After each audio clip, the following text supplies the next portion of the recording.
ఓం నమో వెంకటేశాయ. రజనీశ సుసుందరా భజనీయ వసుంధరా గోవింద గోవింద.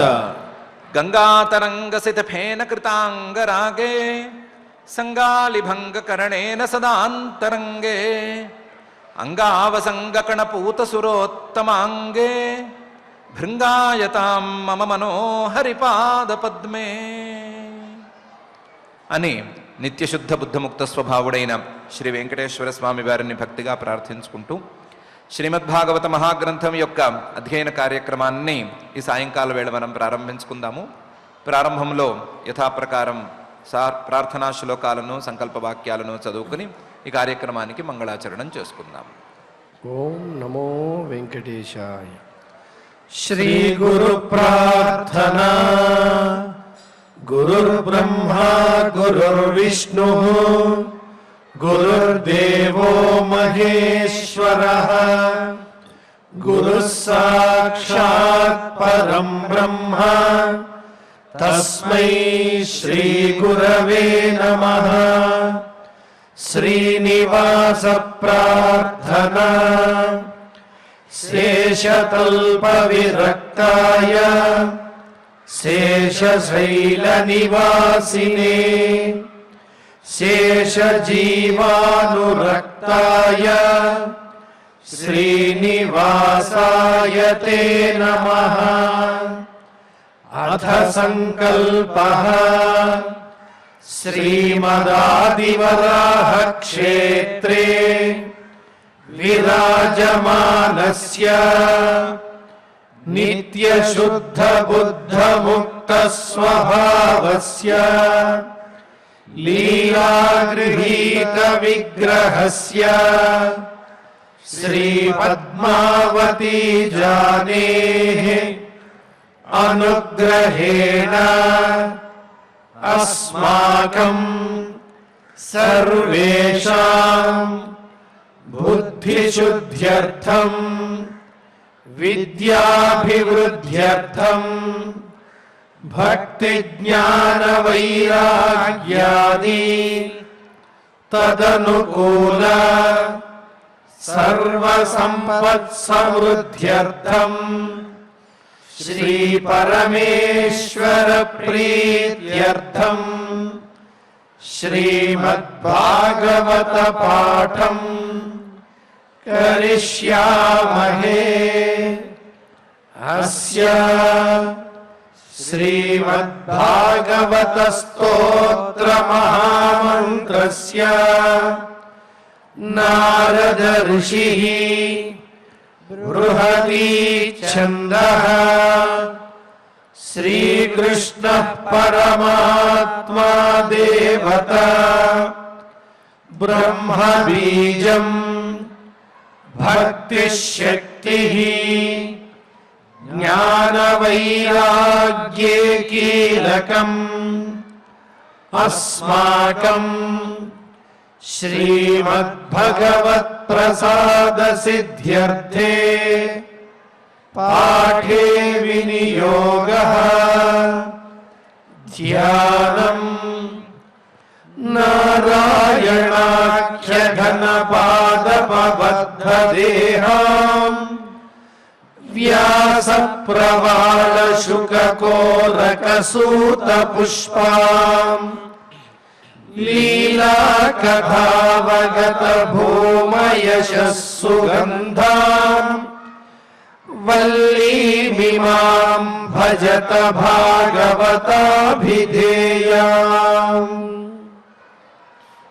శ్రీ గురుభ్యో నమః. సామాన్యంగా మనుషులందరికీ అనే చెప్పుకోవచ్చు, ఒక అలవాటు ఉంటుంది. ప్రతి వాళ్ళకి తాము అందంగా ఉండాలి అనే కోరిక ఉంటుంది. కాకపోతే తమ అందం మీద అంత నమ్మకం ఉండదు. అందుకని ఇంకా అందంగా తయారైతే బాగుంటుంది అని అనిపిస్తుంది. అందంగా తయారయ్యే అలవాటు కూడా ఉంటూ ఉంటుంది. అందంగా తయారైనా సరే నేను అందంగా లేను అనేటువంటి భావన తొందరగా పోతుందని అనుకోక్కర్లేదు. అందుకని కొంతమందిని అందగాళ్ళు అనో అందగత్తెలు అనో నిర్ణయించుకుని వాళ్ళలాగా ఉంటే మేము కూడా అందంగా ఉన్నట్లే అని భావించే టెండెన్సీ కూడా ఉంది. అందగాళ్ళు అని కొంతమందిని నిర్ణయించుకుంటే వాళ్ళలాగా హెయిర్ స్టైల్ కానీ, వాళ్ళలాగా బాడీ లాంగ్వేజ్ కానీ, లేకపోతే వాళ్ళలాగా డ్రెస్ చేసుకోవటం కానీ, ఇవన్నీ చేసి అందంగా ఉన్నాము అని సంతోషపడటం అనే అలవాటు మనుషుల్లో ఉంది, అందరిలోనూ ఉంది. చిన్నపిల్లల్లోనూ ఉంది, పెద్దవాళ్ళలోనూ ఇది లేకుండా ఏం పోదు. పెద్దవాళ్ళు బద్ధకం కొద్దో, బాగుండదో అనే అభిప్రాయం కొద్దో, ఇంకో కారణం కొద్దో బయట పడకపోవచ్చు, కానీ పెద్దవాళ్ళకు కూడా ఈ అలవాటు ఉంది అనే చెప్పుకోవాలి.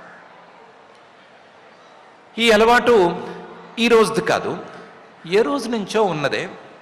అయితే ఆ రోల్ మోడల్సో లేదా అందగాళ్ళలో మారిపోతూ ఉంటారేమో, కానీ ఎవరినో ఒకళ్ళని నిర్ణయించుకొని దానికి తగ్గట్లుగా ఉండటం అనేది ఏ కాలంలోనైనా జరిగేదే. మనిషి యొక్క అలవాట్లు పెద్దగా మారేవేమీ లేవు. మనిషి యొక్క ఇన్స్టింక్ట్స్ అన్నీ అలాగే ఉంటూ ఉంటాయి. ఒకవేళ గనక ఇదే మనిషికి అలవాటైతే అందగాళ్ళని కొంతమందిని నిర్ణయించుకుని వాళ్ళకి హీరోస్ అని పేరు పెట్టి వాళ్ళ మీద హీరో వర్షిప్ పెంచుకుని వాళ్ళలాగా తయారవ్వాలి అని ఎవరికైనా కోరిక ఉండే మాట అయితే, నేను ఒక పెద్ద అందగాడిని చూపిస్తాను, ఆ అందగాళ్ళ నడుచుకోదలుచుకుంటే, ఆ అందగాళ్ళ మారదలుచుకుంటే మారండి అని ఒక దెబ్బ కొట్టడానికి, మనుషుల యొక్క సహజమైన ఈ అలవాటు మీద దెబ్బ కొట్టడానికి వ్యాస మహర్షి గారు 4 శ్లోకాలను ఎంచుకున్నారు. సూత మహాముని నోరే కానీ చేయి మాత్రం, స్క్రిప్ట్ మాత్రం వ్యాస మహర్షి గారిదే కాబట్టి ఆయన ఎంచుకుని వాళ్ళ అబ్బాయి శ్రీ శుకుల వారు ఉన్నారు కదా, ఆయన్ని చక్కగా అందంగా హీరోలాగా వర్ణించారు. 4 శ్లోకాలు వాడారు, పెద్ద శ్లోకాలు ఇవి. 4 శ్లోకాలు వాడి 4 శ్లోకాల్లోనూ ఆయన్ని అందంగా చూపించి, మావాడు కూడా హీరోనే, ఎవరైనా హీరోలను చూసి అలా ఉండాలి అని అనుకునే మాట అయితే మావాడిని చూసి మావాళ్ళ ఉండండి అని ఆయన చెప్పదలుచుకుని ఇంత అందంగా ఆయన్ని వర్ణిస్తూ వచ్చారు. కాకపోతే చిక్కేంటంటే, ఆయన మిగతా వాళ్ళలాగా హెయిర్ని వాటిని డ్రెస్అప్ చేసుకోవటం, స్టైలిష్గా ఉండటం లాంటివి చేయడు. తన శారీరకమైనటువంటి వ్యవహారాలను వేటిని పట్టించుకోడు. కేవలం జ్ఞాననిష్టతో ఉంటాడు.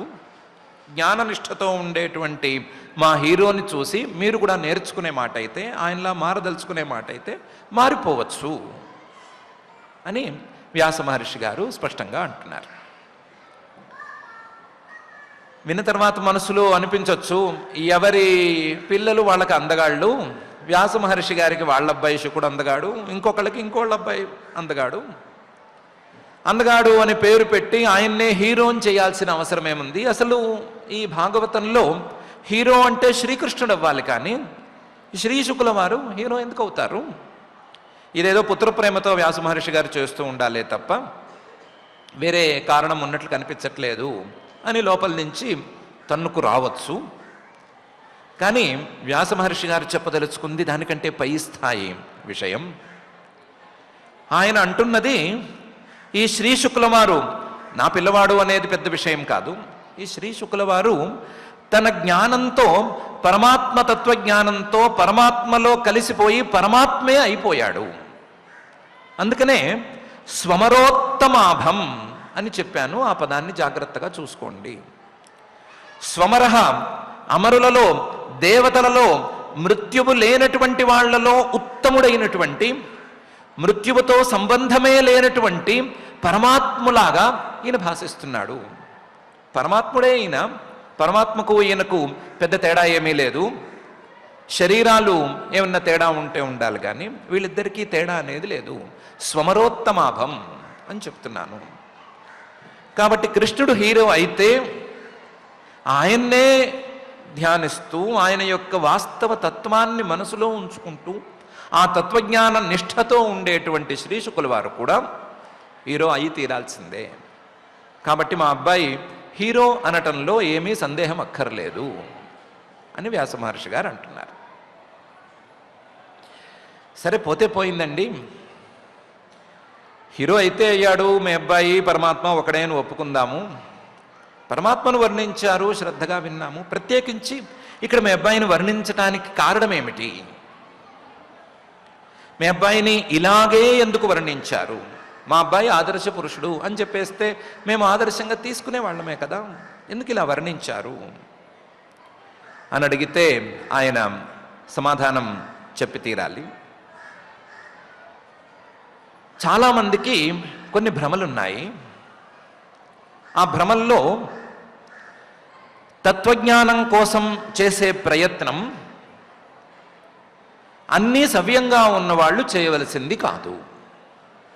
అన్నీ సవ్యంగా ఉన్నవాళ్ళు, కాళ్ళు చేతులు సవ్యంగా ఉన్నవాళ్ళు, వయసులో ఉన్నవాళ్ళు, కాస్త ఏదో మామూలు మాటల్లో చెప్పుకోవాలంటే అభివృద్ధిలోకి రావలసిన వాళ్ళు ఇలాంటి పిచ్చి మాటలు మాట్లాడకూడదు. వాళ్ళు ఏం చేయాలి అంటే వాళ్ళ పని వాళ్ళు చేసుకోవాలి. వాళ్ళు కనుక చిన్నపిల్లలైతే చాలా వేగంగా వాళ్ళ చదువులు వాళ్ళు చదువుకోవాలి. 1కి 2 రెట్లు వాళ్ళు చదువుకుంటూ ఉండాలి. ర్యాంక్స్ అవి గట్టిగా రావాలి. కొంచెం పెద్దవాళ్ళు అయితే ఉద్యోగం కోసం ప్రయత్నం చేసుకోవాలి, ఉద్యోగంలో నిలదొక్కుకోవాలి. ఇలాంటి పనులు చేయాలి. కానీ చిన్న వయసులో వాళ్ళు, కాళ్ళు చేతులు సవ్యంగా ఉన్న వాళ్ళు ఈ తత్వజ్ఞానమనో భగవంతుడనో భక్తి అనో ఆ మాటలు మాట్లాడకూడదు. ఇది లోకంలో ఉన్న మాటే. ఎవరు ఈ పని చూసుకోవాలి అంటే వయసు మళ్ళిన వాళ్ళు, బాధ్యతలన్నీ తీరిపోయిన వాళ్ళు, ఇంకా ఇది తప్ప ఇంకోటి ఏమీ చేయలేని వాళ్ళు, ఇలాంటి వాళ్ళు ఎవరైనా ఉంటే వాళ్ళు దీన్ని పట్టుకుని వెళ్ళాడచ్చు. వాళ్ళు తప్ప మిగతా వాళ్ళు వస్తే వాళ్ళలో ఏదో లోపం, మానసికమైనటువంటి లోపం ఉన్నట్లు, అతన్ని కనీసం సైకాలజిస్ట్కి చూపించాలి అన్నట్లు అనే భావం చాలామందిలో ఉంది కదా. ఉంది కదా, ఏముంది, ఉంది, డౌటే లేదు. అలాంటి భావానికి విలువ లేదు. అలాంటి భావానికి విలువ లేదు కదా, సరికదా. ఆ భావం వలన నష్టపోయేదే ఎక్కువ, నష్టమే ఎక్కువగా కలుగుతుంది. నేటి పిల్లలే రేపటి పెద్దలు, నేటి మధ్య వయసు వాళ్లే రేపు వయసు మళ్ళిన వాళ్ళు. ఒకవేళ వయసు మళ్ళిన వాళ్లే దీన్ని పట్టుకుని వెళ్ళాడాలి అంటే చిన్నప్పటి నుంచి అలవాటు లేని వాళ్ళు, చిన్నప్పటి నుంచి ఈ వాసన, ఈ సంస్కారము లేనటి వాళ్ళు అకస్మాత్తుగా పట్టుకోమంటే ఎక్కడి నుంచి పట్టుకుంటారు? అకస్మాత్తుగా పట్టుకోమంటే ఎన్ని ఇబ్బందులు పడతారు? ఆ విషయాన్ని పక్కన పెడితే ఒకవేళ చిన్న వయస్సులో ఉండే వాళ్లే గనక చదువుకోవాలి అని అనుకునే మాట అయితే చదువుల్లో కల్లా ఉత్తమమైనటువంటి చదువు, విద్యలలో కల్లా ఉత్తమమైనటువంటి విద్య పరమాత్మ విద్య. ఆ పరమాత్మ విద్యను సాధించగలిగితే అందులో తప్పేముంటుంది? మా అబ్బాయి ద్వ్యష్టవర్షం 16 ఏళ్లకి పరమాత్మ విద్యను సాధించాడు. 16 ఏళ్లకే ఆ పరమాత్మ తత్వజ్ఞానాన్ని అందుకున్నాడు. మామూలుగా మిగతా పిల్లలు ఏదో ఎంట్రన్స్ టెస్ట్ రాస్తూ ర్యాంకుల కోసం కోచింగ్ సెంటర్లలో చేరే వయసులోనే మా పిల్లవాడు అన్ని టెస్టులు పాస్ అయిపోయి పరమాత్మ తత్వజ్ఞానాన్ని అందుకున్నాడు. కాబట్టి ఇది చిన్నపిల్లలకు పనికిరానిది అనే మాట అనవసరం. మధ్య వయసులో వాళ్ళకి, కాళ్ళు చేతులు సవ్యంగా ఉన్న వాళ్ళకి ఇది అనవసరం అనే మాట కూడా తప్పైన మాట. మా అబ్బాయికి అన్నీ సవ్యంగానే ఉన్నాయి, వయస్సు కూడా చిన్నదే, ఏమి తక్కువవాడు కాడు, తక్కువ అందగాడు కాడు, ఏమీ చేయటం చేతకాక ఇందులోకి ఏమీ దిగలేదు. ఏ తత్వజ్ఞాని ఇంకేమీ చేయటం చేతకాక అందులోకి దిగడు.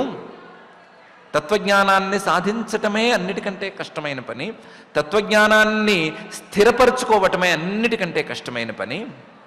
ఆ కష్టమైన పనిని సాధించిన మా అబ్బాయిని చూసి ఆదర్శ పురుషుడుగా ఉంచుకుని మిగతా వాళ్ళు కూడా అలాగే చేసుకోవచ్చు. పెద్దవాళ్ళు పిల్లవాళ్ళు ఏమైనా కాస్త భగవంతుడు భక్తి అనే మాట అంటే వాళ్ళనే మందలించనక్కర్లేదు. వాళ్ళని కాసేపైనా సరే మంచి మార్గంలో మంచి మాటలు మాట్లాడుతున్నా వింటున్నా అడ్డుకోనక్కర్లేదు. కనీసం ఇది వాళ్ళే గనక తత్వజ్ఞానాన్ని అందుకునే యోగ్యత కలిగి ఉంటే వాళ్ళను ఏమాత్రం అడ్డు పెట్టనక్కర్లేదు.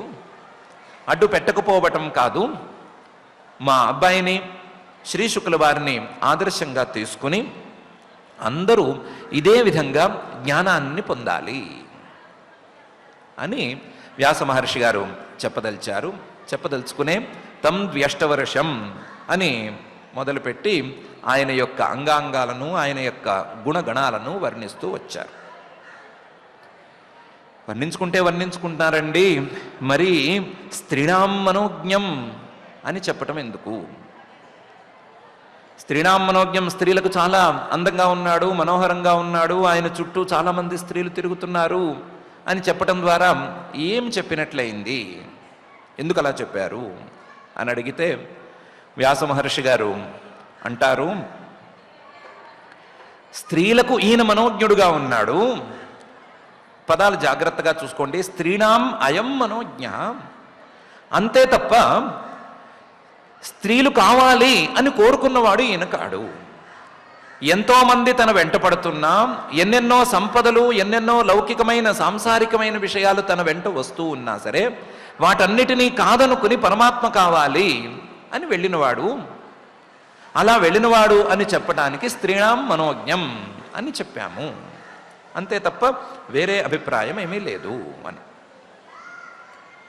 వ్యాస మహర్షి గారు చెప్పింది చాలా తక్కువే అని అనుకోవాలి. పోతన గారైతే ఇంకా చక్కగా చెప్పాడు. మహాత్ము షోడశాబ్ద వయోరూప గమన గుణ విలాస కౌశలములు ముక్తికాంత చూచి మోహిత యగునన నితరకాంతలెల్ల నేమి చెప్ప అని. ఆ మహాత్ముడు శ్రీ శుకుల వారు ఆయన యొక్క 16 ఏళ్ల వయసులో ఉండేటువంటి గుణాలు, ఆయన యొక్క అందము, ఆయన గమనము, ఆయన విలాసము, ఆయన అందచందాలు, వీటిని చూసి ముక్తికాంతే మోహితమైపోయింది, ముక్తికాంతే పరవశం చెందింది అని చెబుతుంటే మిగతా వాళ్ళ గురించి చెప్పవలసింది ఏముంది అని చెప్పడానికి ఈ మాట అన్నారు. ఆయన ముక్తికాంతనే వరించాడు. చిచి ఆయనను ముక్తికాంతే వరించింది. అలాంటి వాడు ఆయన యొక్క విలాసాలకు, ఆయన యొక్క గుణగణాలకు ముక్తికాంతే పరవశం చెందింది, మిగతా వాళ్ళ గురించి లెక్కే లేదు అని చెప్పటానికి ఈ రకంగా వ్యాస మహర్షి గారు అంటున్నారు అని పోతన గారు కూడా చక్కగా చెప్పారు.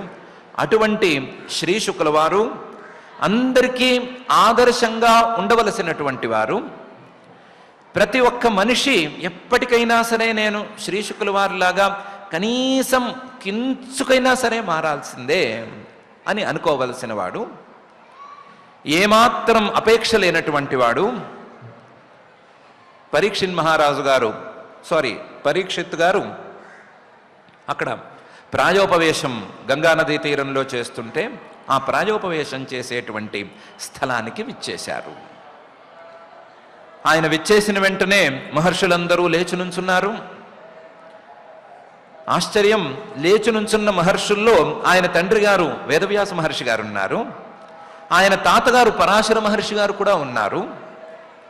తండ్రి తాత ఇద్దరూ కూడా మనవణ్ణి కొడుకుని చూడంగానే లేచి నుంచునే స్థాయిలో ఈ మహానుభావుడు ఉన్నాడు. అలాంటి మహానుభావుడు తన జ్ఞాన బలంతో అందరి యొక్క గౌరవాన్ని చూరగొన్నటువంటి మహానుభావుడు ఆయన ఇక్కడికి రాగానే పరీక్షిత్తు గారు ఏం చేశారు అంటే, స విష్ణురాతోతిథయ ఆగతాయ తస్మై సపర్యాం శిరసాజహార తతో నివృత్తా హ్యబుధా స్త్రియోర్భకా మహాసనే సోపవివేశ పూజిత. స విష్ణురాత, పరీక్షిత్తు గారికి విష్ణురాత అనే పేరు ఉంది అని మనం జన్మవృత్తాంతంలోనే తెలుసుకున్నాం కదా. విష్ణునా రాత ఇది విష్ణురాత అనే పేరు కలుగుతుంది అని పరీక్షిత్తు గారు జన్మించినప్పుడే అక్కడికి వచ్చినటువంటి బ్రాహ్మణులందరూ చెప్పారు అనే విషయం ఇంతకుముందే అనుకున్నాం కదా. ఆ విష్ణురాతుడు అనేటువంటి పేరు కలిగిన పరీక్షిత్తు గారు అతిథయే ఆగతాయ, వచ్చిన అతిథికి, తస్మై ప్రసిద్ధుడైనటువంటి అతిథికి సపర్యాం శిరసా జహార, సపర్య చేశాడు. సపర్య చేయటానికి వేరే వస్తువులేం లేవు, వేరే వస్తువులతో సపర్య చేస్తే ఆయన పుచ్చుకుంటాడనే గ్యారంటీ కూడా లేదు కాబట్టి శిరసా జహార, తన శిరస్సును భూమికి ఆంచి నమస్కారం చేయటం ద్వారా సకల సపర్యలు చేసినట్లు భావించాడు. తస్మై సపర్యాం శిరసా జహార. ఈయన పరీక్షిత్ మహారాజు గారు ఎప్పుడైతే ఆయనకు సపర్యలు చేశాడో తతః వెంటనే నివృత్తాహి అబుధాహ స్త్రియ అర్భకాహ, ఆయన చుట్టూ మూగుతూ వచ్చినటువంటి చిన్నపిల్లలు, ఆయన చుట్టూ మోగినటువంటి స్త్రీలు వీళ్ళందరూ కూడా వెళ్ళిపోయారు. ఈయన ఏదో పని మీద వచ్చాడు, చాలామంది ఉన్నారు అని అనుకుని వాళ్ళందరూ వెళ్ళిపోయారు. తతో నివృత్తాహి అబుధాహ స్త్రియ అర్భకాహ. వాళ్ళు వెళ్ళిపోయిన తర్వాత ఈయన్ని అందరికంటే పెద్ద ఆసనంలో కూర్చోబెట్టారు.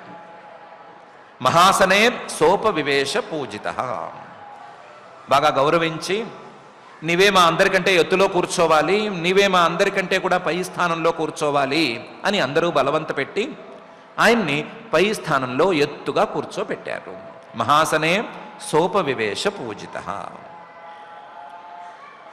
ఆ సందర్భంలో ఆయన ఎలా ప్రకాశించాడు, శ్రీ శుక్ల వారు ఎలా ప్రకాశించారు అని అంటే ససంవృతస్తత్ర మహాన్ మహేయసాం బ్రహ్మర్షి రాజర్షి దేవర్షి సంఘైః వ్యరోచతాలం భగవాన్ యథేందుః గ్రహర్క్షతారానికరైః పరీతః. ససంవృతః తత్ర మహాన్ మహీయసాం బ్రహ్మర్షి రాజర్షి దేవర్షి సంఘైః. చుట్టూ ఉన్న వాళ్ళు ఎవరు సామాన్యులు కారు, బ్రహ్మర్షులు, రాజర్షులు, దేవర్షులు అందరూ గొప్పవాళ్ళు, గొప్పవాళ్ల కంటే కూడా గొప్పవాళ్ళు. అలాంటి గొప్పవాళ్ళందరూ గుంపులు గుంపులుగా విచ్చేశారు, ఒకళ్ళిద్దరు కూడా కాదు. అలాంటి వాళ్ళందరూ చుట్టూ ఉండగా ససంవృతః తత్ర మహాన్, అందరిలోకి ఈయనే గొప్పగా భాసిస్తూ ఉన్నాడు. అందరికంటే కూడా ఈయనే ఎత్తైన ఆసనంలో ఉన్నాడు, అందరికంటే కూడా ఈయనే గొప్పగా తెలిసిపోతున్నాడు, కనిపిస్తోంది. ఎలా కనిపిస్తోంది అంటే వ్యరోచతాలం భగవాన్ యథేందుః గ్రహర్క్ష తారా నికరై పరీతః. భగవాన్ చాలా కాంతివంతంగా ఉండేటువంటి ఇందుః చంద్రుడు ఆకాశంలో ఎలా ప్రకాశిస్తాడో అలా ప్రకాశిస్తున్నాడు. ఆకాశంలో చాలానే ఉన్నాయి, ప్రకాశించేటువంటివి చాలానే ఉన్నాయి. గ్రహాలు, శుక్రాది గ్రహాలు ఉన్నాయి. వృక్షాలు, అశ్విని భరణి లాంటి నక్షత్రాలు ఉన్నాయి.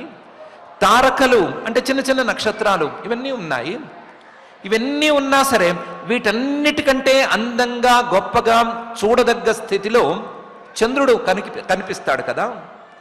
అలాగే ఇంతమంది బ్రహ్మర్షులు, ఇంతమంది దేవర్షులు, ఇంతమంది రాజర్షులు ఉన్నాం, వాళ్ళేదో మిలమిలలాడేటువంటి నక్షత్రాల్లాగా, చిన్న చిన్న గ్రహాల్లాగా, తారకల్లాగా ఉన్నారే తప్ప ఈయన ప్రకాశం ముందు మాత్రం సరిపోవటం లేదు.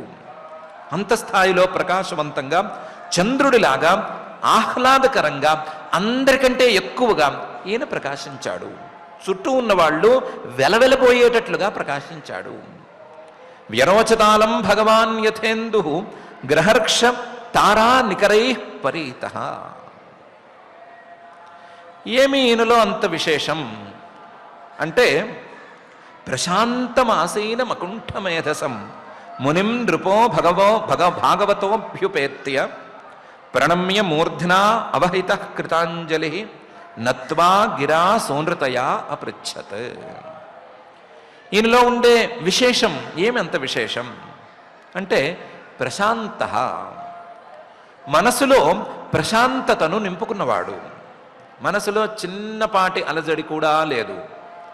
ఏ రకమైనటువంటి ఆందోళన ఈయన మనసులో రాదు. మనసు ప్రశాంతంగా ఉంది. మనసు ప్రశాంతంగా ఉంటే మొహం సహజంగానే కాంతివంతంగా ఉంటుంది. మనసులో గనక కాస్తంత ఆందోళన ఉంటే మొహం బక్కచిక్కిపోతుంది, లేదా వాడిపోతుంది, వెలవెల్లబోతుంది కదా. అలాంటి పరిస్థితి ఈయనకి ఏమీ లేదు. అందువల్ల ప్రశాంతంగా ఉన్నాడు కాబట్టి చక్కగా మెరుస్తున్నాడు. మిగతా వాళ్ళు ప్రశాంతంగా లేరా, బ్రహ్మర్షులు వాళ్ళందరూ ఒట్టిపోయారా అంటే అలా కాదు. ఇప్పుడు హీరో కాబట్టి హీరోని హైలైట్ చేస్తాం కాస్త. మిగతా వాళ్ళు హీరోలు కారు కాబట్టి వాళ్ళందరినీ కొంచెం పక్కన పెడతాము. వాళ్ళ సందర్భాలు వచ్చినప్పుడు వాళ్ళని హీరోలు చేసి వాళ్ళని కూడా హైలైట్ చేస్తాం, అది వేరే సంగతి. కానీ ఇప్పుడు మనం చేయవలసినటువంటి వర్ణన ఎవరి విషయంలో చేయాలి? శ్రీ శుక్ల వారి విషయంలో చేయాలి. ఆయన మెరవటానికి, ఆయన ప్రకాశంగా ఉండటానికి కారణం ఆయన యొక్క ప్రశాంత చిత్తత. ఈయనకి ప్రశాంత చిత్తత అనేది ఎక్కడి నుంచి వచ్చింది? అంత ప్రశాంతత ఎక్కడి నుంచి వచ్చింది అంటే అకుంఠ మేధసం. ఆయన మనస్సు లేదా ఆయన యొక్క ప్రజ్ఞ, ఆయన యొక్క బుద్ధి, ఆయన యొక్క జ్ఞానం ఎప్పుడూ వంకరగా వెళ్ళదు. మిగతా జనాల యొక్క ప్రశాంతత లేని వాళ్ళ యొక్క బుద్ధి వంకరగా ఉంటుంది. బుద్ధి వంకరగానే ఉంటుంది. రకరకాల వంకరలు ఉన్నాయి. అందులో ప్రధానమైన వంకర అసలు విషయాన్ని కాక కొసరు విషయాలను తెలుసుకోవటం, పనికొచ్చే విషయాన్ని కాకుండా పనికిరాని విషయాలని మాత్రమే అర్థం చేసుకోవటం. అది మిగతా వాళ్లకు ఉండేటువంటి వంకర. ఈయనకి ఆ వంకర లేదు. ఈయన పనికొచ్చేటువంటి ఒకే ఒక తత్వం, పరమాత్మ తత్వం, దాన్నే పట్టుకున్నాడు, దాన్నే తెలుసుకున్నాడు, మిగతా విషయాలను వదిలిపెట్టేశాడు. కాబట్టి ఈయనకి వంకర బుద్ధి లేదు. ఈయన బుద్ధిలో వంకర లేదు, వంక పెట్టాల్సిందేమీ లేదు. అలాంటి జ్ఞానం ఈయనకుంది. కాబట్టి ఆ జ్ఞానంతో మనసులో ప్రశాంతతను నింపుకోగలిగాడు. ప్రశాంతతను నింపుకోగలిగాడు కాబట్టి ప్రకాశవంతంగా కనిపిస్తున్నాడు. ప్రశాంతం అకుంఠ మేధసం. ఇలాంటి మహానుభావుడు శ్రీ శుక్ల వారు చక్కగా కూర్చున్నారు మహాసనంలో. ఆసీనం మునిం, మననాలు ఇవన్నీ ఎప్పుడో జరిగిపోయినాయి. అలాంటి వాడు ఈయన. అలాంటి వారిని నృప భాగవత, మాజీ రాజుగారు అయినటువంటి పరీక్షిత్తు గారు లేదా విష్ణురాతుడు, ఈయన భాగవత భగవద్భక్తుడు. అభ్యుపేత్య దగ్గరకు వచ్చి మళ్ళీను ప్రణమ్య, మళ్ళీ ఇంకొకసారి నమస్కారం చేసి కూర్చున్న తరువాత తాను అడగబోయేటువంటి ప్రశ్నకు ముందు వినయపూర్వకంగా మరొకసారి నమస్కారం చేసి, ఎలా నమస్కారం చేసి? మూర్ధనా, మళ్ళీ శిరస్సు వంచి సాష్టాంగ నమస్కారం చేసి, అవహిత, చాలా వినయంగా, కృతాంజలి, చేతులు రెండు జోడించి, నత్వా, ఆ నమస్కారం చేస్తూనే, గిరా సూనృతయ అపృచ్ఛత్, చాలా మృదువైన మధురమైనటువంటి మాటలతో ఆయన్ని అడగటం ప్రారంభించాడు. సూనృతయ అపృచ్ఛత్, మాటలలో మాధుర్యాన్ని చూపిస్తున్నాడు, మాటలలో వినయాన్ని చూపిస్తున్నాడు, తన బాడీ లాంగ్వేజ్లో కూడా వినయాన్ని ప్రదర్శిస్తున్నాడు. ఆ రెండు రకాల వినయాన్ని ప్రదర్శిస్తూ ఆయనతో మాట్లాడడం మొదలుపెట్టాడు. పరీక్షితువాచ, అహో అద్య వయం బ్రహ్మన్ సత్సేవ్యా క్షత్రబంధవ కృపయా అతిథి రూపేణ భవద్భిః తీర్థకాః కృతాః. అహో, చాలా ఆనందంగా ఉందండి తమరి రాక. తమరి రాక మాకు ఆనందకరం అని చెప్పటానికి కారణం ఏంటి అంటే, అద్య, ఈరోజు, వయం, మేమందరము, నేనొక్కడనే కాదు, ఇక్కడున్న వాళ్ళందరూ కూడా, వయం బ్రహ్మన్, సాక్షాత్తుగా బ్రహ్మస్వరూపంగా మారిపోయినటువంటి ఓ శ్రీశుక మహాముని, సత్సేవ్యా కృతాః, ఈ రోజుతో సత్పురుషులను సేవించుకునేటువంటి అవసరం తీరిపోయి సత్పురుషులే మమ్మల్ని సేవించుకునే స్థాయికి మేము ఎదిగిపోయాము. సత్పురుషులే ఇక మీద మమ్మల్ని సేవించాలి. ఎందుకంటే మాకు శ్రీ శుకుల వారికి సంయోగం లేదా సంబంధం, సంవాదం అనేది కలిగింది. అలాంటి పరిస్థితికి మీరు మమ్మల్ని తెచ్చారు. సత్సేవ్యా క్షత్రబంధవ, విశేషించి నాలాంటి వాళ్ళకి ఇది చాలా పెద్ద ఉపకారం. నాలాంటి వాళ్ళకి చాలా పెద్ద పరిస్థితి ఇది. మిగతా వాళ్ళందరూ బ్రహ్మర్షులు, దేవర్షులు కాబట్టి వాళ్ళకి ఇలాంటి అవసరం ఉందో లేదో తర్వాత మాట, కానీ నాకు మాత్రం ఇది చాలా పెద్ద అవసరం. అహో అద్య వయం బ్రహ్మన్ సత్సేవ్యా క్షత్రబంధవ కృపయా, నీవు దయతో వచ్చావు, అతిథి రూపేణ, అతిథి రూపంలో ఇక్కడికి విచ్చేశావు, భవద్భి, మీరు పాదం మోపారు ఇక్కడ, తీర్థకా కృతాః, మేము యోగ్యులుగా మలచబడ్డాము, మమ్మల్ని మీరు యోగ్యుల్ని చేశారు, నన్ను చేశారు, నాతో పాటు మిగిలి ఉండేటువంటి సామాన్యుల్ని యోగ్యుల్ని చేశారు, కొంచెం జాగ్రత్తగా చెప్పుకుంటే అందరినీ యోగ్యుల్ని చేశారు. అహో అద్య వయం బ్రహ్మన్ సత్సేవ్యా క్షత్రబంధవ కృపయా అతిథి రూపేణ భవద్భిస్తీర్థకా కృతా యేషాం సంస్మరణాత్ పుంసాం సద్య శుద్ధ్యంతి వైగృహా కిం పునర్దర్శన స్పర్శ పాదశౌచాసనాదిభిః. వచ్చిన నీవు సామాన్యుడివి కావు. నీవు కానీ నీలాంటి వాళ్ళు కానీ ఎవరైనా అసలు వాళ్ళ గురించి ఒక్కసారి స్మరణ చేస్తే చాలు, యేషాం సంస్మరణాత్ సంస్మరణ చేస్తే చాలు, పుంసాం సద్య శుద్ధ్యంతి వైగృహా, మానవులు వెంటనే పవిత్రమైపోతారు, వాళ్ళ దేహాలన్నీ పవిత్రమైపోతాయి. మహానుభావుల్ని స్మరించుకున్నంత మాత్రానే వాళ్ళ తాలూకు గుణగణాలు ఎంతో కొంత శరీరంలోనూ మనసులోనూ ప్రవేశించి సామాన్య మానవులు కూడా పవిత్రులైపోతారు. వాళ్ళ దేహం మాత్రమే కాదు, వాళ్ళు ఉంటున్నటువంటి ఇళ్ళు మొదలైనవి కూడా పవిత్రమైపోతాయి. వాళ్ళ చుట్టుపక్కల ప్రాంతాల్లో కూడా పవిత్రత అనేది వ్యాపిస్తుంది. మహాత్ములు వస్తే కాదు, మహాత్ములను స్మరించుకుంటే యేషాం సంస్మరణాత్ పుంసాం సద్య శుద్ధ్యంతి వైగృహ. ఈ పని వెంటనే జరిగిపోతుంది, సద్య వెంటనే జరిగిపోతుంది, ఆలస్యమేం ఉండదు. చీపురు పట్టుకుని ఊడ్చినంతసేపు ఏం పట్టదు ఇది. వాళ్ళను స్మరించుకుంటే మరుక్షణం చిటికలో చుట్టుపక్కల ప్రాంతాలు కూడా పవిత్రమైపోతాయి. అలాంటి మహానుభావులు రావటం జరిగితే దాని గురించి ఏం చెప్పాలి? అలాంటి మహానుభావులు వచ్చి వాళ్ళు దర్శనమిస్తే వాళ్ళ ఆ పరిస్థితి గురించి ఏమని చెప్పాలి? కిం పునర్దర్శనం, దర్శనం ద్వారా ఎంత పవిత్రత చేకూరుతుంది అని ఏం చెప్పాలి? వాళ్లే గనక స్పర్శ చేసేందుకు, వాళ్ళ పాద పద్మాలను తాకేందుకు అనుమతిస్తే, ఆ స్పర్శ చేసుకోవటం అనేది జరిగితే ఇంకెంత అదృష్టం కలిసి వచ్చినట్లు. వాళ్ళు స్పర్శ చేయడానికి అనుమతి ఇవ్వటం కాకుండా పాదశౌచ, పాదాలను కడగటానికి గనక అనుమతి ఇచ్చేస్తే, ఆ పాదశౌచం జరిగిపోతే ఇంకేం మిగులుతుంది? వారిని గనక ఇంట్లో కూర్చోపెట్టుకోగలిగితే కాసింతసేపు పవిత్రతకు హద్దేముంటుంది? అలాంటి మహానుభావులలో కల్లా ఉత్తముడిపైనటువంటి మహానుభావుడివి నువ్వు. నీవు నా దగ్గరకు వచ్చావు, నీ గురించి ఆలోచిస్తేనే నేను పవిత్రమైపోతాను. అలాంటిది నీవు నాకు దర్శనమిచ్చావు. దర్శనంతో పాటుగా పాదస్పర్శ చేసేందుకు, నీకు పాద నమస్కారం చేసేందుకు అవకాశం ఇచ్చావు. ఆ పాద శౌచం చేసేందుకు అవకాశం ఇచ్చావు. మా ఎదురుకుండా కూర్చున్నావు. అందులోనూ నువ్వు కూర్చోవటం అంటే చాలా గొప్ప. నిమిషాలు కూడా ఒక చోట ఉండే మహానుభావుడివి కావు నువ్వు. అలాంటి వాడివి ఎంత అవకాశం ఇచ్చావంటే నన్ను ఎంత పవిత్రం చేయటానికి నీవు పూనుకున్నావు అనేది తెలిసిపోతోంది. యేషాం సంస్మరణాత్ పుంసాం సద్య శుద్ధ్యంతి వైగృహా కిం పునర్దర్శన స్పర్శ పాదశౌచాసనాదిభిః. సాన్నిధ్యాత్తే మహాయోగిన్ పాతకాని మహాంత్యపి సద్యో నశ్యంతి వై పుంసాం విష్ణోరివ సురేతరాః. అందులోనూ నీవు కూర్చున్నావు అంటే, నీ సన్నిధిలో నేనున్నాను అంటే, నేను కాదు ఎవరున్నా సరే వారికి చాలా పెద్ద లాభం కలుగుతుంది. ఏమా లాభం? సాన్నిధ్యాత్తే మహాయోగిన్.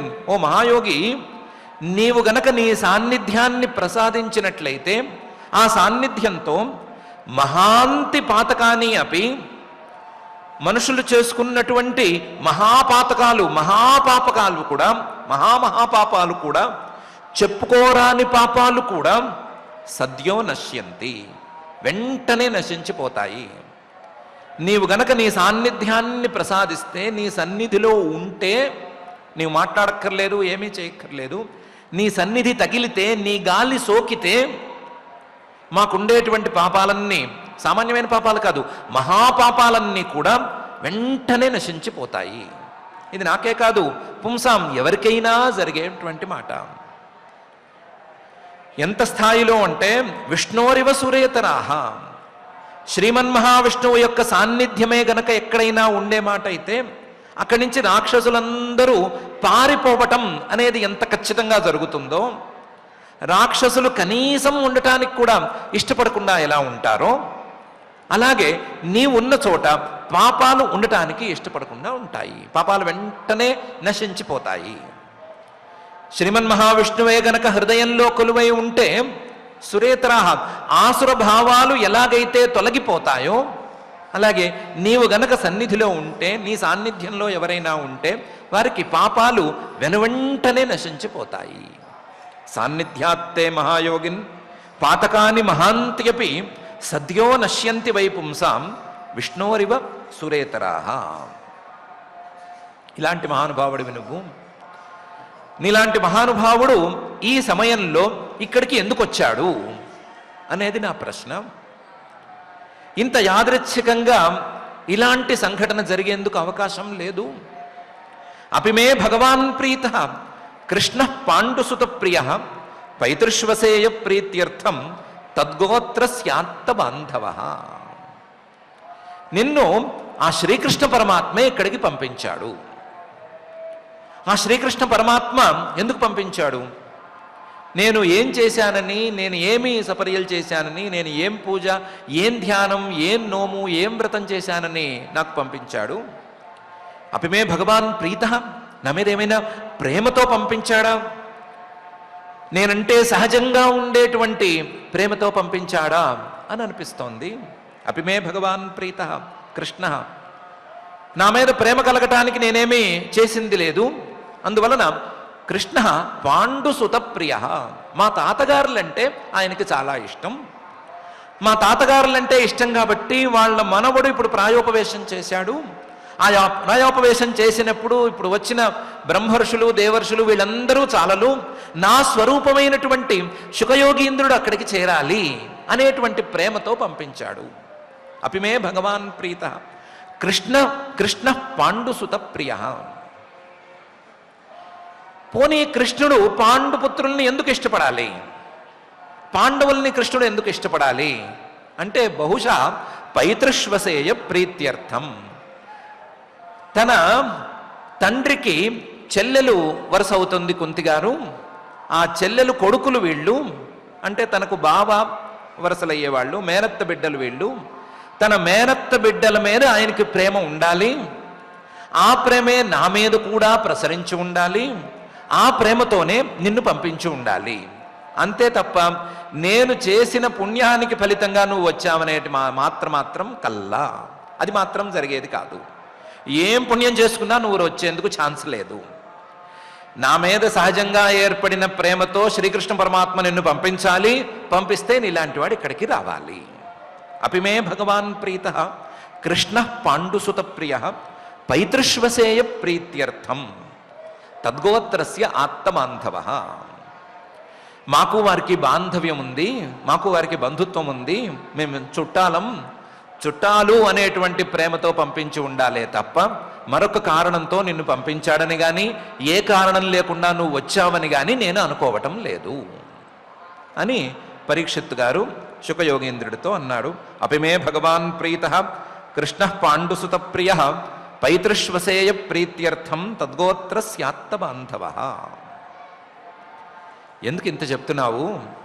ఏదో వచ్చాను, వచ్చిన తర్వాత మాట్లాడే మాటలేదో మాట్లాడుకోవాలి కానీ నువ్వు ఎందుకు వచ్చావు, అందుకు వచ్చావు, వాళ్ళు పంపిస్తే వచ్చావు, వీళ్ళు పంపిస్తే వచ్చావు, వాళ్ళకి నా మీద ఎందుకు ప్రేమ, వీళ్ళకి నా మీద ఎందుకు ప్రేమ, ఇవన్నీ ఎందుకయ్యా అంటే, కాదు, అన్యథాతే వ్యక్తగతే దర్శనం నః కథం నృణాం నితరాం మ్రియమాణానాం సంసిద్ధస్య వనీయసః. నువ్వు అవ్వటానికి సంసిద్ధుడివి, ఎవరినైనా అనుగ్రహించటానికి సిద్ధంగా ఉండేటువంటి వాడివే. వనీయసః, ఎవరైనా సరే నన్ను ప్రశ్నలు వేయండి, నేను ఆదరంగా సమాధానం చెప్తాను అని సిద్ధంగా ఉండేటువంటి వాడివే, చాలా ఆదరంగా ఉండేటువంటి వాడివే. కానీ దొరికేవాడివి మాత్రం కావు. నువ్వు చిక్కవు, దొరకవు.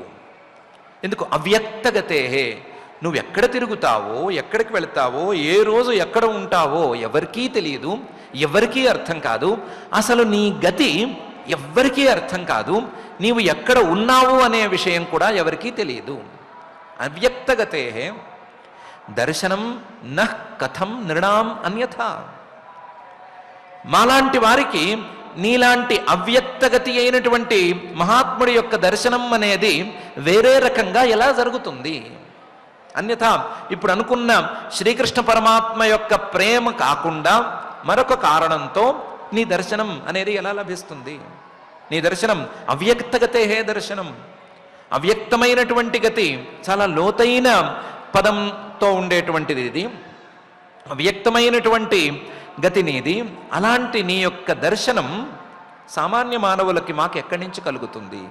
కథం నృణాం, అందులోనూ నితరాం మ్రియమాణానాం, ఎలాంటి పరిస్థితుల్లోనైనా సరే మరణం తప్పనిసరిగా ఉండేటువంటి మాలాంటి మానవులకి నీలాంటి వాళ్ళ దర్శనం ఎక్కడి నుంచి కలుగుతుంది? నువ్వు సంసిద్ధంగా ఉంటే ఉండవచ్చు, వనీయసహ నన్ను ప్రశ్నలు వేయండి, ఆదరంగా నేను సమాధానం చెప్తాను అని అంటే అనవచ్చు. కానీ దొరకాలిగా. ఎందుకు దొరుకుతావు? ఎలా దొరుకుతావు?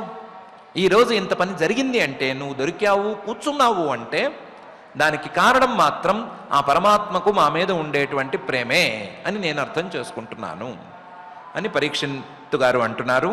అన్యథాతే అవ్యక్తగతే దర్శనం నః కథం నృణాం నితరాం మ్రియమాణానాం సంసిద్ధస్య వనీయసః.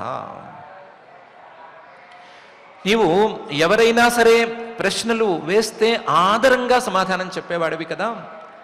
ఎవరైనా సరే జిజ్ఞాసతో గనక ప్రశ్నలు వేస్తే వాళ్లకు తప్పనిసరిగా సమాధానం చెప్తావు కదా. అతః పృచ్ఛామి సంసిద్ధిం యోగినాం పరమం గురుం పురుషస్యేహ యత్కార్యం మ్రియమాణస్య సర్వథా.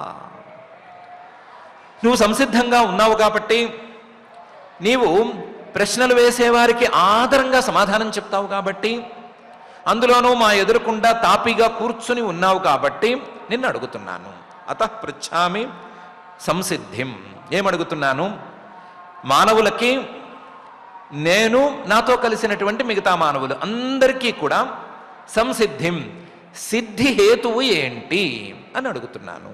అతః పృచ్ఛామి సంసిద్ధిం. నిన్నే ఎందుకు అడగాలి? యోగినాం పరమం గురుం.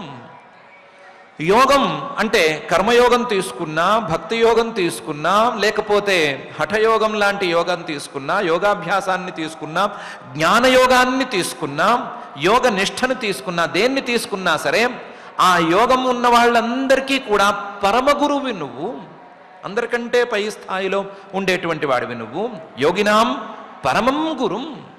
నిన్ను కాక ఇంకెవరిని అడగాలి? సంసిద్ధికి, మానవ జీవిత సార్థకతకు, లేకపోతే మానవుడు అందుకోవలసినటువంటి చివరి ప్రయోజనానికి సాధనం ఏమిటి అని నిన్ను కాక ఇంకెవరిని అడగాలి? అతః పృచ్ఛామి సంసిద్ధిం యోగినాం పరమం గురుం. అందువల్ల నువ్వు నాకు అది చెప్పవలసింది. ఏం చెప్పాలి? పురుషస్య ఇహ యత్ కార్యం. ఇహ ఈ లోకంలో, ఈ జన్మలో, పురుషస్య మనిషిగా పుట్టిన వాడికి యత్ కార్యం, చేయవలసిన కర్తవ్యం ఏమిటి? వాడేం చేయాలి? మ్రియమాణస్య సర్వథా, సర్వథా మ్రియమాణస్య, తప్పనిసరిగా మరణం ఉండేటువంటి ఈ లోకంలో ఉండేటువంటి మానవుడికి చేయవలసిన కర్తవ్యం ఏమిటి అనే విషయాన్ని నేను అడుగుతున్నాను, నువ్వు నాకు చెప్పు. అతః పృచ్ఛామి సంసిద్ధిం యోగినాం పరమం గురుం పురుషస్యేహ యత్కార్యం మ్రియమాణస్య సర్వథా. సంసిద్ధి హేతువు దగ్గర నీకు కొన్ని ఆప్షన్స్ ఇస్తాను, అందులో ఏదో ఒకటి చెప్పు, పర్వాలేదు.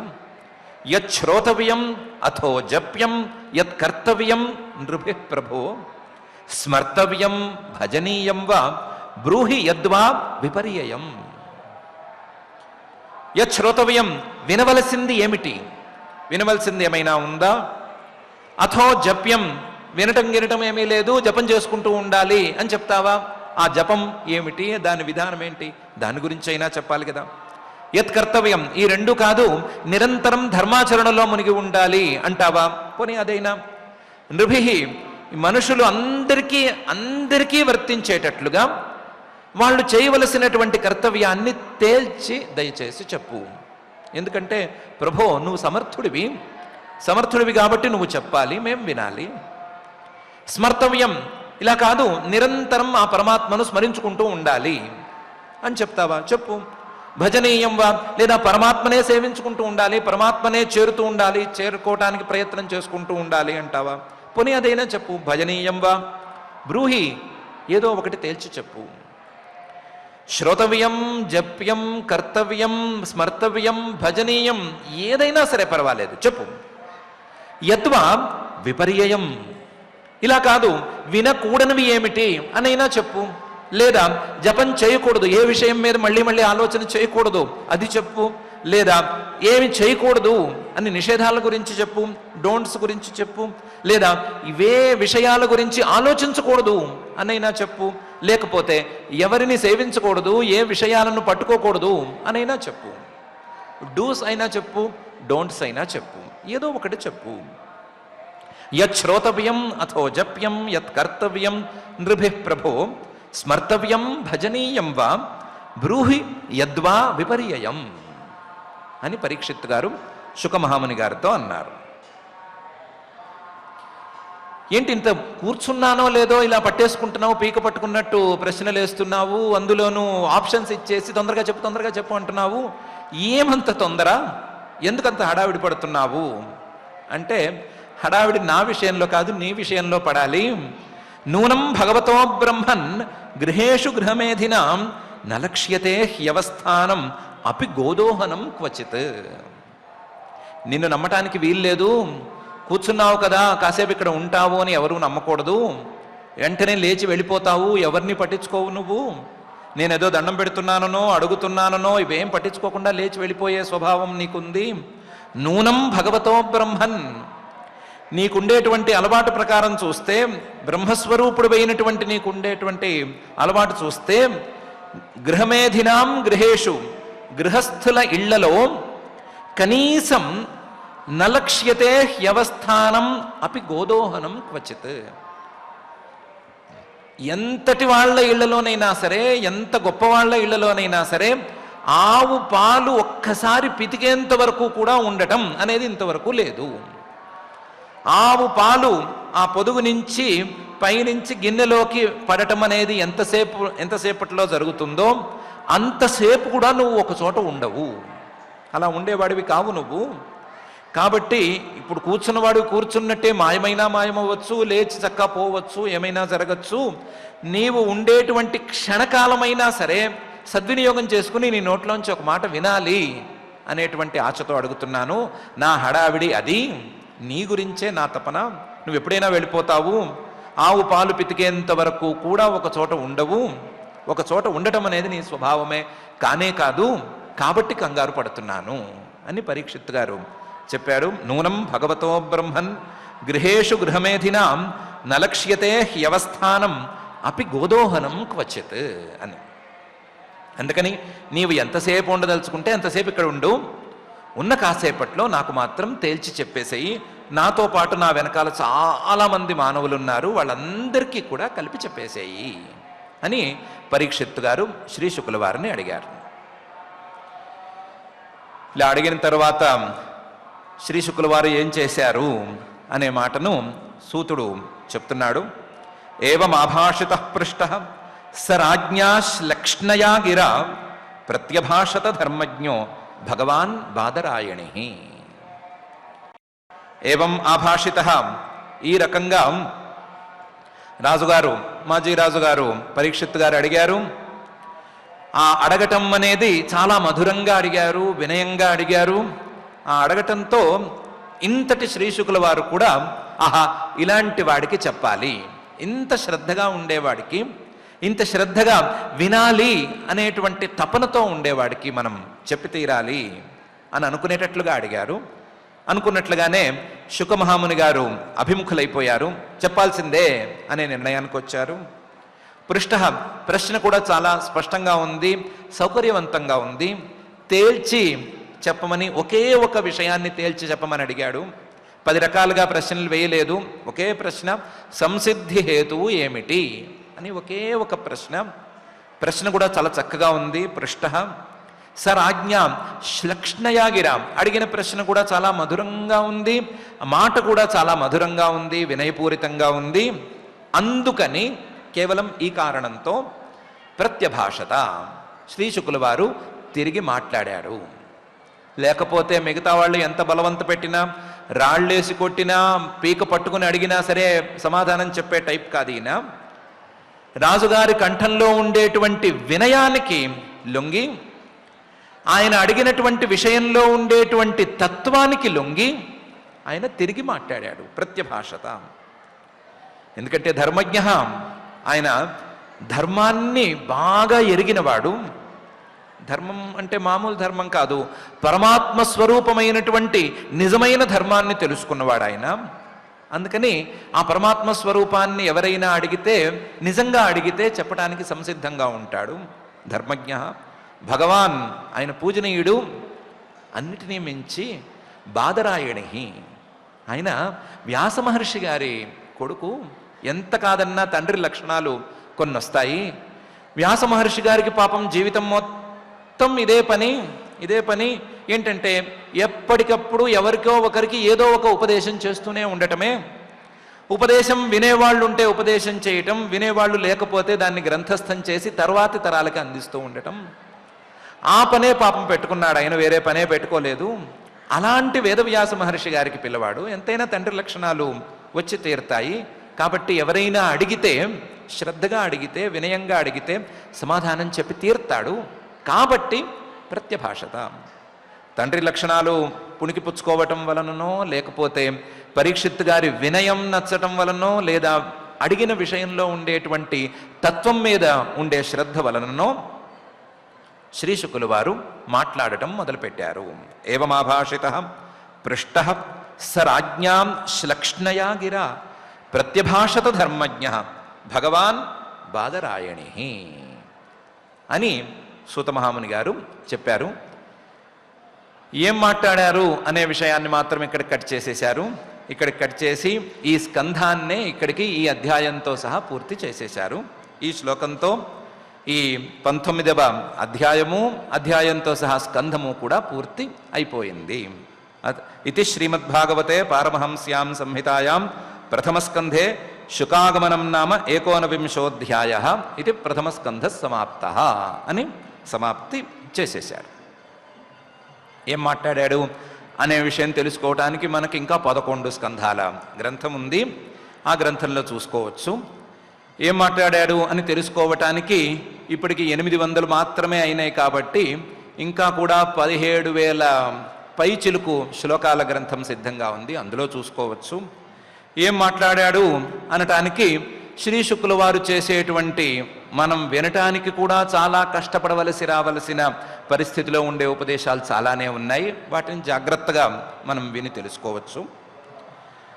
ఈ అధ్యాయంలో మాత్రం పరీక్షిత్తు గారు ప్రాయోపవేశానికి కూర్చున్నప్పుడు బ్రహ్మర్షులు, దేవర్షులు వాళ్ళందరూ రావటం, వాళ్ళతో పాటుగా వాళ్ళందరికంటే చాలా గొప్పవాడైనటువంటి శ్రీశుకుల వారు రావటం, ఆ శ్రీశుకుల వారి పట్టుల్లా దేవర్షులు వాళ్ళందరూ చూపించినటువంటి గౌరవం, అలాగే పరీక్షిత్తు గారు చూపించిన మర్యాద, ఆ మర్యాదతో పరీక్షిత్తులు గారు ప్రదర్శించినటువంటి వినయం, ఆయన అడిగినటువంటి ప్రశ్న, ఆ ప్రశ్నకు సమాధానం చెప్పటానికి శ్రీశుకుల వారు ఉద్యుక్తులవ్వటం అనేటువంటి అంశాలు ఉన్నాయి.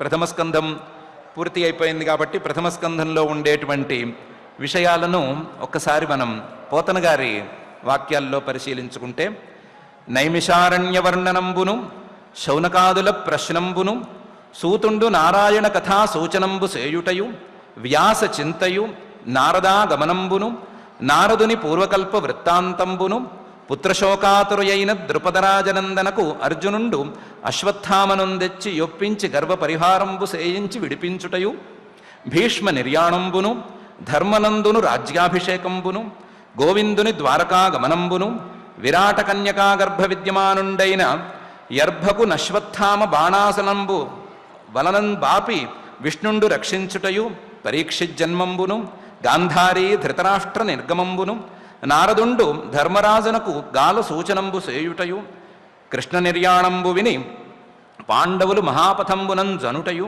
నభిమన్యుపుత్రుండు దిగ్విజయము సేయుంచు శూద్రరాజలక్షణ లక్షితుడకు కలిగర్వంబు సర్వంబు మాపి గోవృషాకారంబులనున్న ధరణీ ధర్మదేవతలను ఉద్ధరించుటయు శృంగి శాపభీతుండై ఉత్తరానందనుండు గంగాతీరంబునం ప్రాయోపవేశంబున నుండి శుక సందర్శనంబు చేసి మోక్షోపాయం బడగుటయు నన్ను కథలు గల ప్రథమ స్కంధము అని ఆయన మాటలలో. నోరు తిరగటమే కష్టమైపోయింది, మళ్ళీ దీనికి అర్థం చెప్పడం అంటే కష్టం.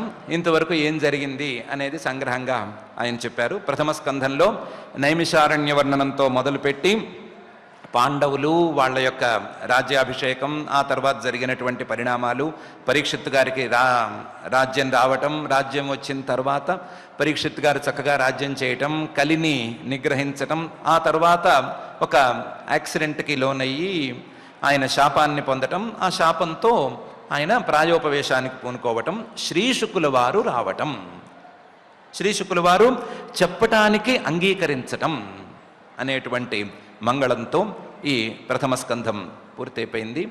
యథాప్రకారం మిగతా స్కంధాలను కూడా మనం యావచ్చక్తిగా యథామతిగా మనం క్రమంగా పూర్తి చేసుకుంటూ ఉందాం. ఇప్పటికైతే పెద్దల పట్ల ఏమాత్రం వినయంగా ఉండాలి, వయస్సుతో నిమిత్తం లేకుండా ప్రతి ఒక్కరూ సద్విషయాలను, మంచి విషయాలను తెలుసుకోవటానికి ఏమాత్రం పాటుపడాలి. మంచి విషయాలను తెలుసుకోవటం వలన ఏ రకమైనటువంటి లాభాలు కలుగుతాయి అనే విషయంలో ఎలా మనం ఆలోచించాలి, పెద్దలు చెప్పటానికి సిద్ధమైతే వారిని ఏమి అడగాలి అనేటువంటి అంశాలను ఈరోజు వృత్తాంతంలోంచి మనం సంగ్రహించుకుందాం. మన పెద్దల్లో కల్లా పెద్ద ఆ నిత్యశుద్ధ బుద్ధముక్త స్వభావుడైనటువంటి శ్రీ వెంకటేశ్వర స్వామి వారే కాబట్టి వారిని శ్రద్ధగా మనకు కావలసిందేదో ఆయన్నే చూసుకుని, మనకు కావలసిందేదో ఆయన్నే నిర్ణయించుకుని మనకు చెప్పవలసిందిగా ప్రార్థించుకుందాం. ఆ ప్రార్థనతో ఈ రోజుకి పారాయణ కార్యక్రమాన్ని ప్రారంభించుకుందాం. ఓం నమో వెంకటేశాయ. ఈనాటితో ప్రథమ స్కంధంలో ఉన్నటువంటి 19 అధ్యాయాలు పరిపూర్ణమైనాయి. సుఖయోగేంద్రుల వారి గురించి ఆచార్యుల వారు చాలా చక్కగా వర్ణించి చెప్పారు. సామాన్యులైన వాళ్ళు ఎవరు చూచినా పామరులు ఆ సుఖయోగిని, ఈ పిచ్చివాడెవరు, ఇతన్ని చూస్తే పండితుల్లా కనిపించట్లేదు అని అనుకుంటారు తప్ప అంతర్గతంగా ఆయనలో ఉన్నటువంటి శక్తిని మాత్రం, భగవత్ తత్వాన్ని ఎవరూ అందుకోలేకపోతున్నారు. అటువంటి సుఖమహర్షి గొప్పతనాన్ని గుర్తించి పరీక్షిన్ మహారాజు వినయపూర్వకంగా తాను తనకి దొరికినటువంటి స్వల్పమైన సమయంలోనే ఆ తక్షకుడు వచ్చి దండించేలోపే మోక్షోపాయాన్ని పొందాలి అని సద్గురువుని ఆశ్రయిస్తూ ఉన్నాడు. అంత చక్కటి విశేషాలు ఎంతో సుందరంగా ఆచార్యుల వారు చెప్పారు. ఈనాడు మనం ఈ 19వ అధ్యాయంలో 21వ శ్లోకం నుంచి పారాయణ చేసుకుంటున్నాం. అథ అథ శ్రీమద్భాగవతే శ్రీమద్భాగవతే పారమహంస్యాం సంహితాయాం పారమహంస్యాం సంహితాయాం ప్రథమ స్కంధే ప్రథమ స్కంధే 19 శ్లోకాః 19 శ్లోకాః సర్వే వయం తావదిహాస్మహేద్య సర్వే వయం తావదిహాస్మహేద్య కళేవరం యావదసౌ విహాయ కళేవరం యావదసౌ విహాయ లోకం పరం విరజస్కం విశోకం లోకం పరం విరజస్కం విశోకం యాస్యత్యయం భాగవత ప్రధానః యాస్యత్యయం భాగవత ప్రధానః ఆశ్రుత్య తదృషిగణవచః పరీక్షిత్ ఆశ్రుత్య దదృశిగణవచః పరీక్షిత్ సమం మధుచ్యుత్ గురుచావ్యలీకం సమం మధుచ్యుద్గురుచావ్యలీకం ఆభాషతైనానభినంద్య యుక్తాన్ ఆభాషకైనానభినంద్య యుక్తాన్ శుశ్రూషమాణశ్చరితాని విష్ణోః శుశ్రూషమాణశ్చరితాని విష్ణోః సమాగతాః సర్వత ఏవ సర్వే సమాగతాః సర్వత ఏవ సర్వే వేదా యథా మూర్తిధరాస్త్రిపృష్ఠే వేదా యథా మూర్తిధరాస్త్రిపృష్ఠే నేహాధనాముత్ర చ కశ్చనార్థః నేహాధనాముత్ర చ కశ్చనార్థః అరతే పరానుగ్రహమాత్మశీలం హృదే పరానుగ్రహమాత్మశీలం తతశ్చ వః పృచ్ఛ్యమిమం విపృచ్ఛే తతశ్చ వః పృచ్ఛ్యమిమం విపృచ్ఛే విశ్రభ్య విప్రా ఇతి కృత్యతాయాం విశ్రభ్య విప్రా ఇతి కృత్యతాయాం సర్వాత్మనా మ్రియమాణైశ్చ కృత్యం సర్వాత్మనా ప్రియమాణైశ్చ కృత్యం శుద్ధం చ తత్రామృషతాభియుక్తాః శుద్ధం చ తత్రామృషతాభియుక్తాః తత్రాభవద్భగవాన్ వ్యాసపుత్రో తత్రాభవద్భగవాన్ వ్యాసపుత్రో యదృచ్ఛయా గామటమానో నపేక్షః యదృచ్ఛయా గామటమానో నవేక్షః అలక్ష్యలింగో నిజలాభతుష్టో అలక్ష్యలింగో నిజలాభతుష్టో వృతశ్చ బాలైరవధూతవేషః వృతశ్చ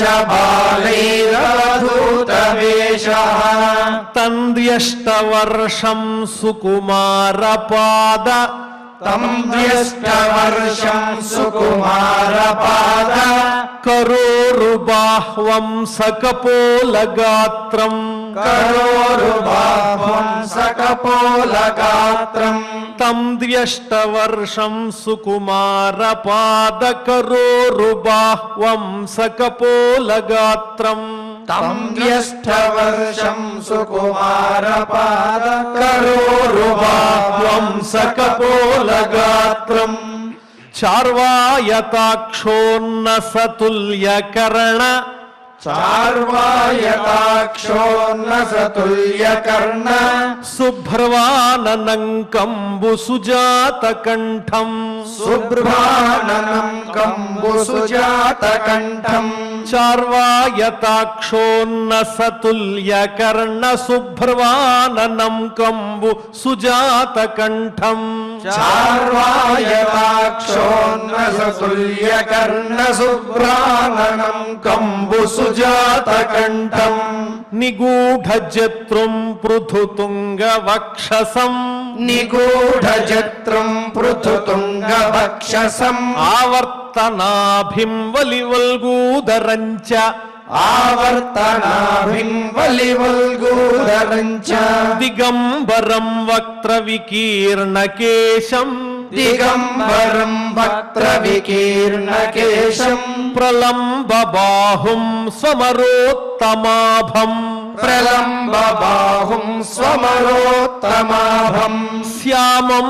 సదా పీత్యవయోంగలక్ష్మ్యా శ్యామం సదా పీత్యవయోంగలక్ష్మ్యా స్త్రీణాం మనోజ్ఞం రుచిరస్మితేన స్త్రీణాం మనోజ్ఞం రుచిరస్మితేన ప్రత్యుత్థితాస్తే మునయశ్వాసనేభ్యః ప్రత్యుత్థితాస్తే మునయశ్వాసనేభ్యః తల్లక్షణజ్ఞా అపి గూఢవర్చసం తల్లక్షణజ్ఞా అపి గూఢవర్చసం సవిష్ణురాతోతిథయ ఆగతాయ సవిష్ణురాతోతి అయ ఆగతాయ తస్మై సపర్యాం శిరసా జహార తస్మై సపర్యాం శిరసా జహార తతో నివృత్తాహ్యబుధా స్త్రియోర్భకాః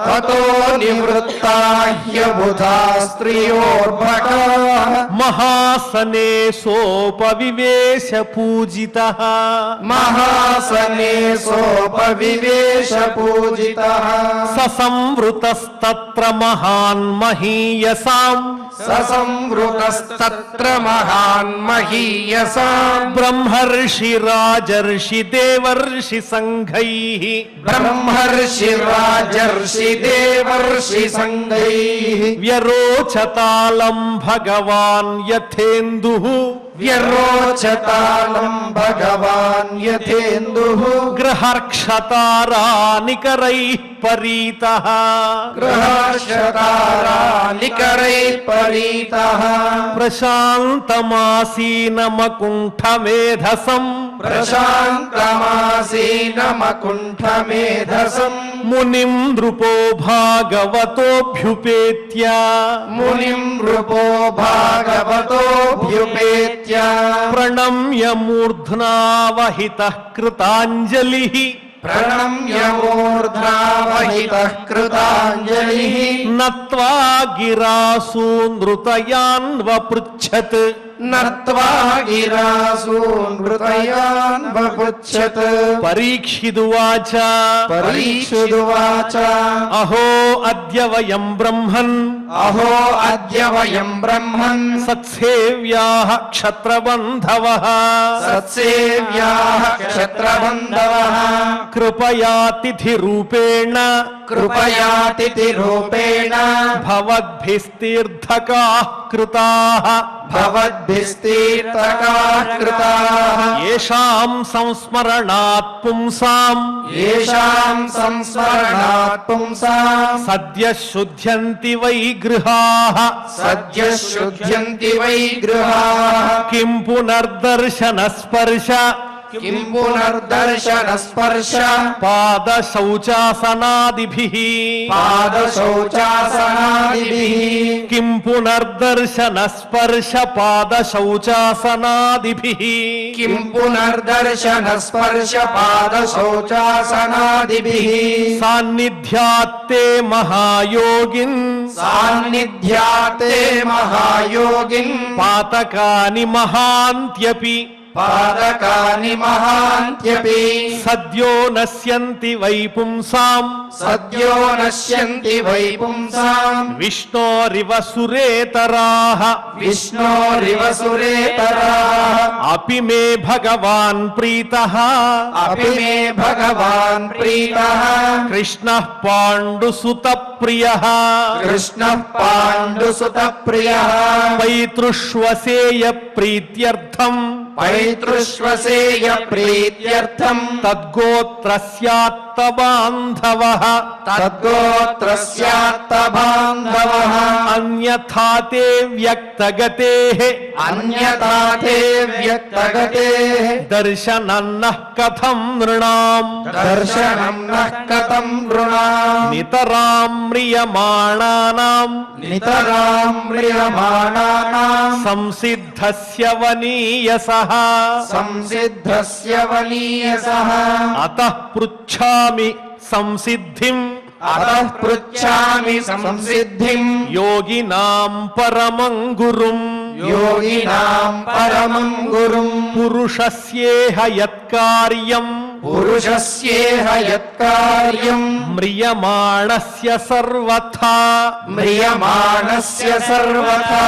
యచ్ఛ్రోతవ్యమథో జప్యం యచ్ఛ్రోతవ్యమథో జప్యం యత్కర్తవ్యం నృభిః ప్రభో యత్కర్తవ్యం నృభిః ప్రభో స్మర్తవ్యం భజనీయం వా స్మర్తవ్యం భజనీయం వా బ్రూహి యద్వా విపర్యయం బ్రూహి యద్వా విపర్యయం నూనం భగవతో బ్రహ్మన్ నూనం భగవతో బ్రహ్మన్ గృహేషు గృహమేధినాం గృహేషు గృహమేధినాం నలక్ష్యతే హ్యవస్థానం నలక్ష్యతే హ్యవస్థానం అపి గోదోహనం క్వచిత్ అపి గోదోహనం క్వచిత్ సూత ఉవాచ సూత ఉవాచ ఏవమాభాషితః పృష్టః ఏవమాభాషితః పృష్టః సరాజ్ఞా శ్లక్ష్ణయా గిరా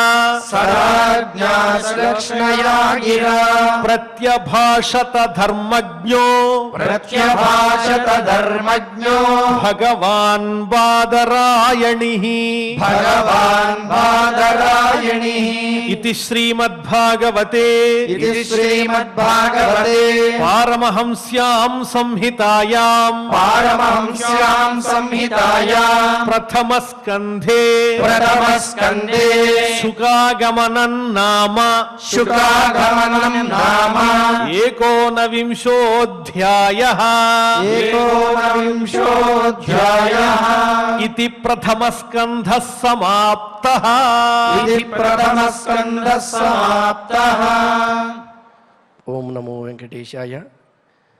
ఎవని గుణజాలమిన్న జిహ్వలు లేఖనలిన గర్భాదులు అనంతుడండ్రు కోరెడు విబుధేంద్ర కోటి నొల్లక లక్ష్మి ప్రార్థించనవ్వని పాదరజము బ్రహ్మ యవ్వని పాదపద్మంబు కడిగిన జలము ధన్యతనిచ్చే జనులకెల్ల భగవంతుని ఎడి భద్ర శబ్దమునకు ఎవ్వడర్థాకృతి నేపు మిగులు నే మహాత్మును ఆశ్రయించి శరీరాది సంగకోటి నెల్ల సంహరించి ప్రాభవమున మునులు పరమహంస్యంబునుంది తిరిగి రాకయుందురెలమీ అని ఆ భగవంతుని యొక్క వైభవాన్ని కీర్తించినటువంటి అద్భుతమైనటువంటి భాగవత అమృత రసాస్వాదనం శ్రీమద్ భాగవత అధ్యయనంలో భాగంగా ఈనాడు దిగ్విజయంగా మనం ప్రథమ స్కంధాన్ని పూర్తి చేసుకున్నాం. అందులో విశేషమైనటువంటి మానవులకు దేనిపై మక్కువ ఉండాలి, ఏది నిజమైనటువంటి అందము అనేటువంటి అంశాన్ని కూడా ఆచార్యుని యొక్క అద్భుతమైనటువంటి ప్రవచనంలో పాఠంలో భాగంగా మనం ఈనాడు చక్కగా తెలుసుకున్నాం. ఇలా నిరంతరము కూడా మన యొక్క ఈ భాగవత అధ్యయన కార్యక్రమం కొనసాగాలని ఆ దేవదేవుని వేడుకుంటూ మనం అన్నమాచార్యుల యొక్క అద్భుతమైనటువంటి సంకీర్తన చీరలయ్యవగదవోయి చెన్నకేశవ అనేటువంటి ఆ కీర్తనని ఆలపించడానికి అన్నమాచార్య ప్రాజెక్ట్ కళాకారులు డాక్టర్ ఆర్ శ్యామ్ కుమార్ గారు వారి బృందం వేచి ఉన్నారు. ఆ అద్భుత సంకీర్తనని ఆలకిద్దాం, ఆనందిద్దాం, స్వామి సేవలో తరిద్దాం. ఓం నమో వెంకటేశాయ.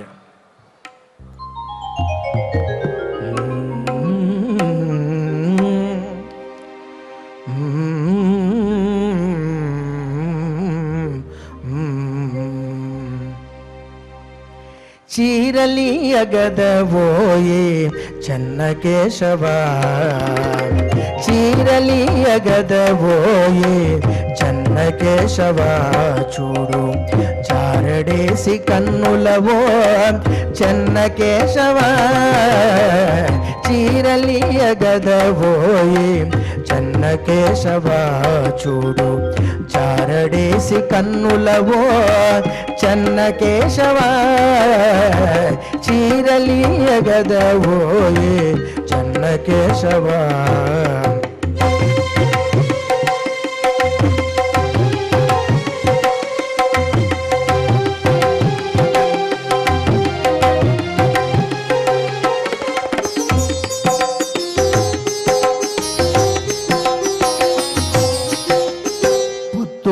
మగడవై పొరచినవు నవ్వేవు చిత్తిడి గుణములేలో చెన్నకేశవ పొత్తుల మగడవై పొరచినవు నవ్వేవు చిత్తిడి గుణము గుణములేలో చెన్న కేశవ చిత్తరు ప్రతిమలమై సిగ్గుని కొప్పించితి చిత్తరు ప్రతిమలమై సిగ్గుని కొప్పించితి నీ చిత్తము నా భాగ్యము చెన్న కేశవ చిత్తరు ప్రతిమలమై సిగ్గుని కొప్పించితి నీ చిత్తము నా భాగ్యము చెన్న కేశవ చీరలియ గదవోయే చెన్న కేశవ చూడు చారడేసి కన్నులవో చెన్న కేశవ చీరలియ గదవోయే చెన్న కేశవ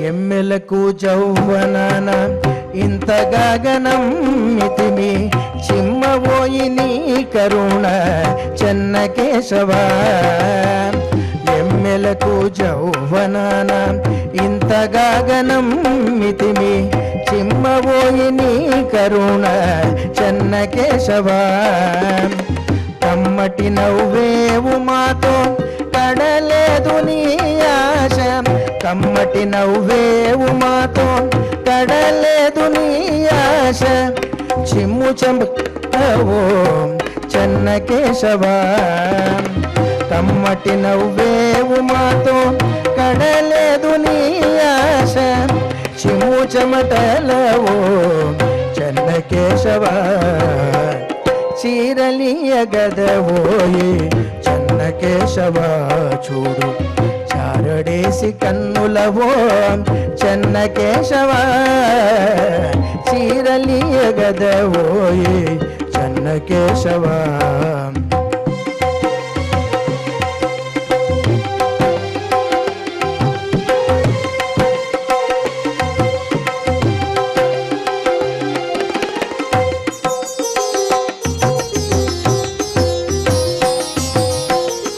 గరిమలందరి నొక్క గాడి గట్టి కూడిదివి శిరసు పువ్వులు రాల చెన్న కేశవ గరిమలందరి నొక్క గాడి గట్టి కూడితివి శిరసు పువ్వులు రాల చెన్న కేశవ 20 శ్రీ వెంకటాద్రి ఇది ఎంత కూడితివి 20 శ్రీ వెంకటాద్రి ఇది ఎంత కూడితివి గొరపు చేతల గండికోట చెన్న కేశవ 20 శ్రీ వెంకటాద్రి ఇది ఎంత కూడితివి గొరపు చేతల గండికోట చెన్న కేశవ చీరలియ గదవోయే చెన్న కేశవ చూడు చారడేసి కన్నులవో చెన్న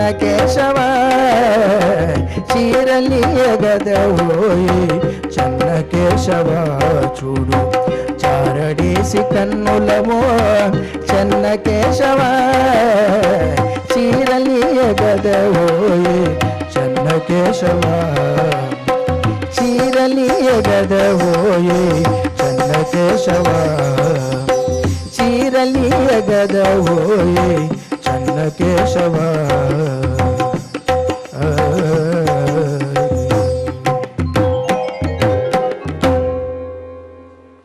ఓం నమో వెంకటేశాయ. పావనములు దురిత లతాలావనములు నిత్యమంగళ ప్రాభవ సంజీవనములు లక్ష్మీ సంభావనములు వాసుదేవ పదసేవనముల్.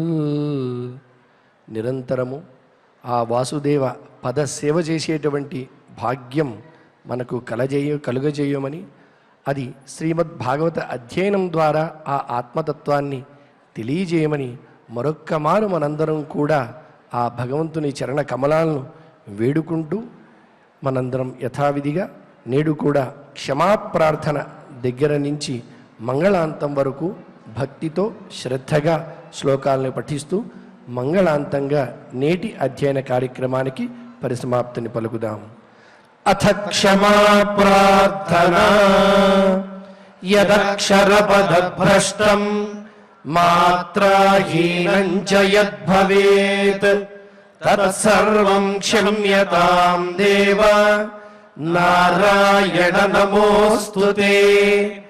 అథ భగవత్సమర్పణం కాయేన వాచా మనసేంద్రియైర్వా బుద్ధ్యాత్మనా వా ప్రకృతే స్వభావాత్ కరోమి యద్యత్ సకలం పరస్మై నారాయణాయేతి సమర్పయామి. అథ లోకక్షేమ ప్రార్థనా సర్వే భవంతు సుఖినః సర్వే సంతు నిరామయాః సర్వే భద్రాణి పశ్యంతు మా కశ్చిద్ దుఃఖభాగ్ భవేత్. అథ మంగళం శ్రియః కాంతాయ కళ్యాణ నిధయే నిధయేర్థినాం శ్రీ వెంకట నివాసాయ శ్రీనివాసాయ మంగళం.